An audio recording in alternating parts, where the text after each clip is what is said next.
Hello YouTube family. आज के इस वीडियो में आपको अब्दुल कलाम के 20 इंटरेस्टिंग फैक्ट्स बताऊंगा। सो गाइस लेट्स गो।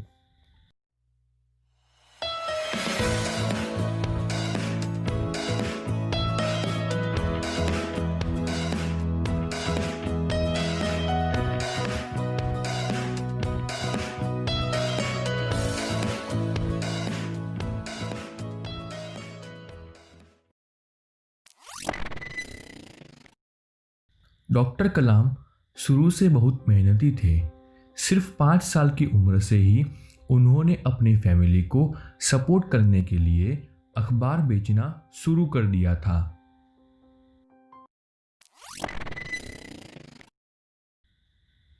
कलाम साहब को फिजिक्स और मैथ्स दोनों ही विषय बहुत पसंद थे। मैथ्स पढ़ने के लिए सुबह 4 बजे ही उठ जाते थे।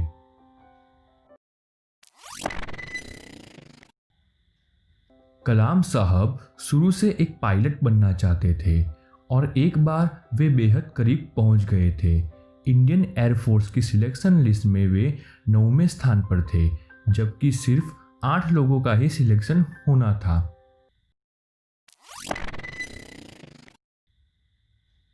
डॉक्टर कलाम जब एक बार अमेरिका गए थे, तब सुरक्षा अधिकारियों ने उन्हें रोककर उनकी तलाशी ली थी।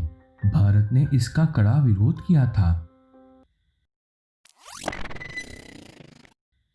जब एक बार किसी पत्रकार ने उनसे पूछा कि वो किस रूप में याद किया जाना पसंद करेंगे, एक वैज्ञानिक, एक राष्ट्रपति या एक शिक्षक के रूप में, डॉक्टर कलाम ने कहा था, शिक्षण एक बहुत ही महान पेशा है जो किसी व्यक्ति के चरित्र, क्षमता और भविष्य को आकार देता है।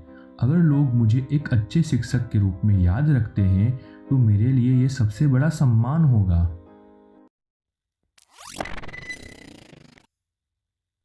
डॉक्टर कलाम ने एक बार कहा था कि किताबें उनकी प्रिय मित्र है और उनके घर में लाइब्रेरी है जिसमें हजारों पुस्तकें हैं। वह किताबें उनकी सबसे बड़ी संपदा है।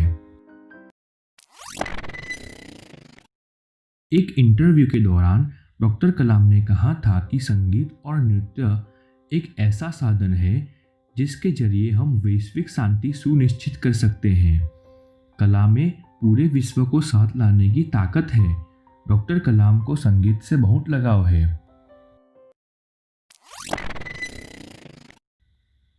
एक कार्यक्रम को संबोधित करते हुए पूर्व राष्ट्रपति एपीजे अब्दुल कलाम ने जीवन के सबसे बड़े अफसोस का जिक्र किया था। उन्होंने कहा था कि वह अपने माता पिता को उनके जीवन काल में 24 घंटे बिजली उपलब्ध नहीं करा सके।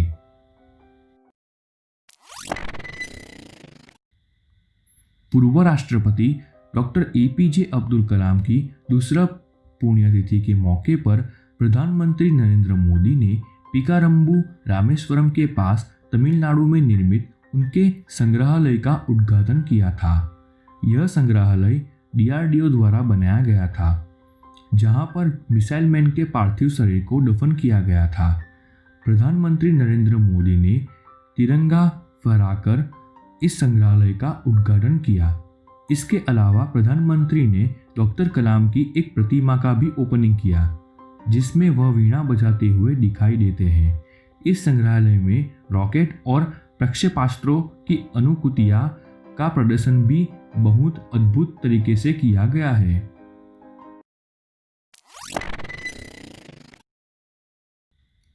कहा जाता है कि कलाम ने अपनी पूरी प्रोफेशनल लाइफ में केवल 2 छुट्टियां ली थी, एक अपने पिता की मौत के समय और दूसरी अपनी मां की मौत के समय। डॉक्टर कलाम को तमिल में कविताएं लिखने और वीणा बजाने का शौक था।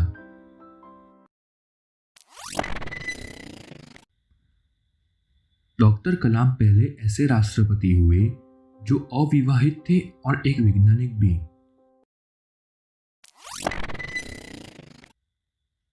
अपने ट्विटर अकाउंट पे डॉक्टर अब्दुल कलाम कुल 38 लोगों को फॉलो करते थे, जिसमें बस एक ही क्रिकेटर था, वीवीएस लक्ष्मण।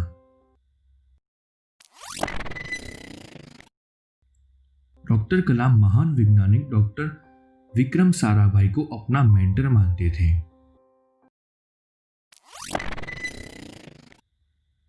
डॉक्टर कलाम के 2 बार 2003 और 2006 में MTV यूथ आइकन के लिए नॉमिनेट किया गया था।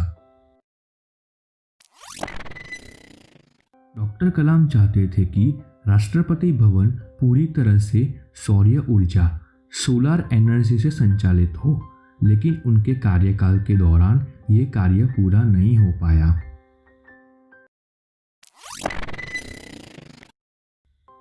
डॉक्टर कलाम की inspiring autobiography wings of fire French और चाइनीज सहित 13 भाषाओं में ट्रांसलेट की जा चुकी है।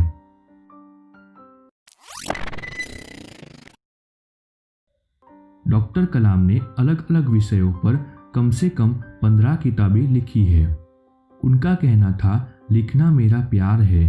अगर आप किसी चीज़ से प्यार करते हैं, आप उसके लिए बहुत सारा समय निकाल लेते हैं। मैं रोज 2 घंटे लिखता हूँ। आमतौर पर मध्य रात्रि में शुरू करता हूँ, कभी कभी 11 बजे से लिखना शुरू करता हूँ। आमतौर पर सब मुस्लिम नॉन वेजिटेरियन होते हैं, लेकिन अब्दुल कलाम अपने पूरे जीवन काल में वेजिटेरियन थे। डॉक्टर अब्दुल कलाम को बच्चों से बहुत प्यार था और वे हमेशा उनकी जिज्ञासा को शांत करने की कोशिश करते थे। यहाँ तक कि अपनी मृत्यु के ठीक पहले भी वो यही काम कर रहे थे।